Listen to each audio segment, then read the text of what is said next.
Okay, so my phone did a weird thing where it jumped speeds after I got to that part where I was shuffling the oracle cards. It slowed down and went into slow motion. I don't know why, so I'm going to go back and do this reading again. You saw the cards laid out though. The center of the Celtic cross, you have the Queen of Cups, which is mother energy. Cups is all about emotions, about love. It's a woman sitting on a throne with her cups full.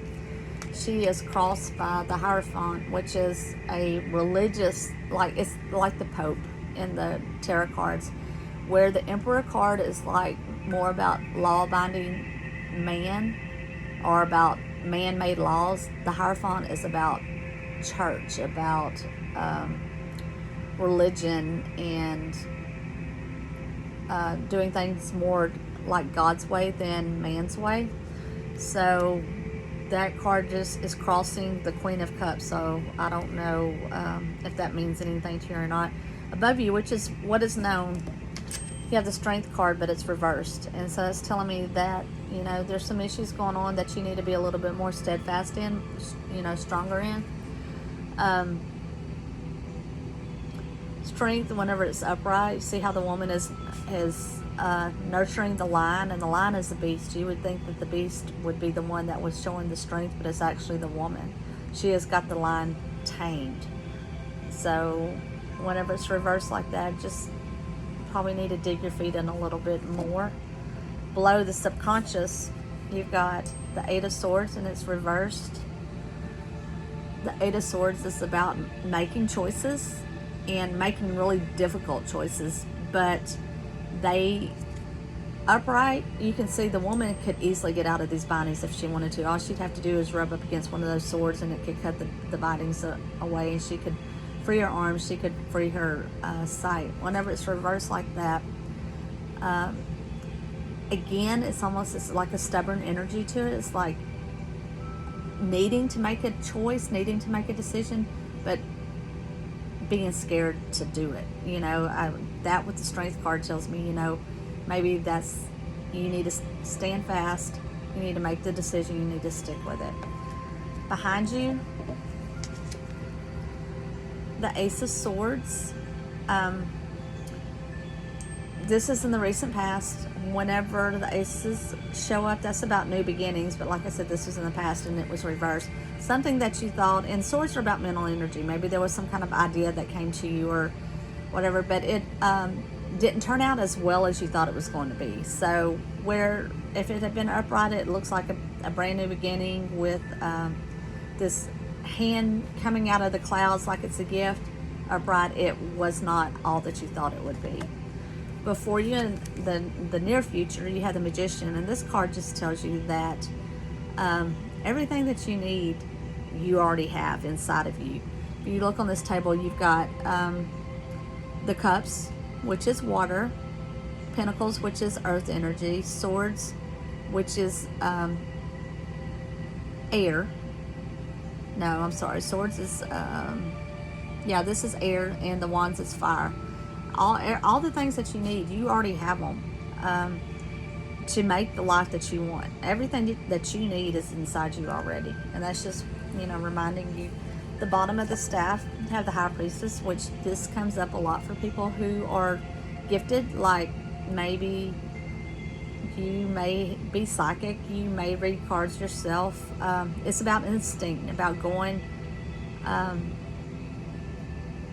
It's actually the card that comes right after the Magician card. It just dawned on me. This is card number 1. This is card number 2.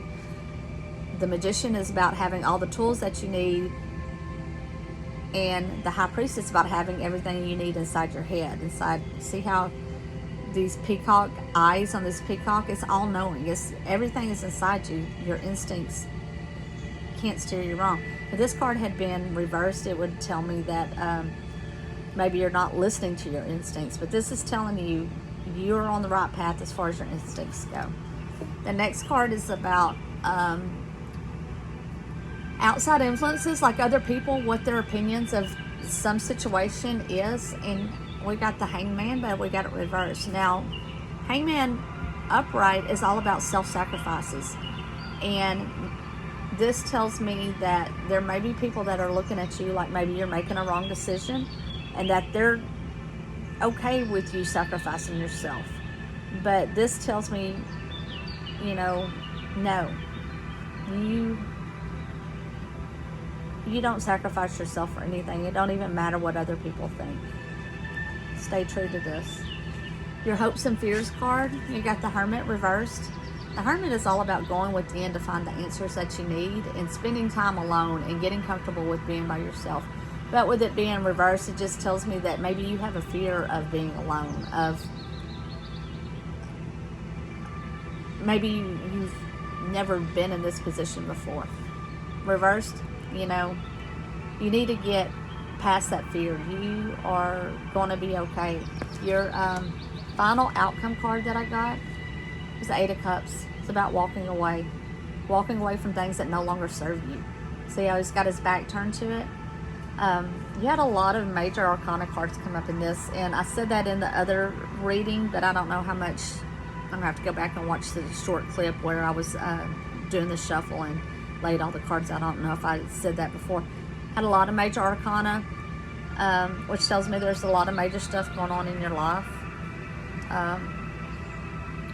But in this final outcome is not written in stone. There's such a thing as, free will. You can change this outcome unless it's what you need to do. Walking away in Cups is all about love. It's about relationships. So turning your back on something and walking away because it no longer serves you. Now the final oracle card that I drew was the Goblin. Made me laugh because it is Halloween. It's scary season. But the Goblin says, when the Goblin appears on your path, your plans are or are about to go awry. The Goblin wants to lead you astray and whisper the negative spell of fear, anger, resentment, self-righteousness, arrogance, selfishness, greed, gluttony, procrastination, and addiction. When the Goblin appears, it's time to stop what you're doing and check your motives. Are you coming from an ego-centered place?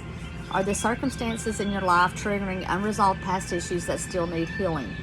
Now is the time for a self-evaluation and taking inventory before you take another step, which is kind of crazy because this card right here is about you walking away from something. The Goblin represents the wounded ego and its influence. Dark, repressed areas of the psyche get triggered, either in you or warning you of a dynamic between you and someone else, which again, the High Priestess, follow your instincts.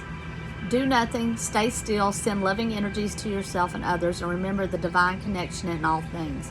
The Goblin will disappear and lose power when you focus on love and fairness. Now, I don't know if I got this in the first reading, but this is the card that began the reading, the Royal U. And that Royal U is about adjusting your crown and remembering that you are a queen. Let's see. This says, do you know what it means to express personal sovereignty in your life? It's about how you hold to your inner sense of worth and integrity, secure in your belief that you have a unique purpose. It's about feeling comfortable in your own skin, knowing who you are and that nothing outside you can challenge your authentic self. The hard-won seat of awareness that you have earned. You are the ruler of your mind, and you've been invited now to consider what discipline you need to apply to your thoughts. Are they consistent with the values and beauty you intend for your life? It is important now to keep your focus on what is right and good for you as well as others. Challenges in your life at this time, no matter how large or small, must be met with a measured response. If life sends you a challenge, can you speak up and set your boundaries with grace and surety? Calm, intelligent leadership is called for now. Sovereigns know when to plan their battles, so stay out of unnecessary skirmishes and strategically wield your personal power. Now is the time to lead from the heart, from your authenticity and integrity. Hold your head high and know your worth. That is the mark of a true sovereign. That is the mark of a true queen.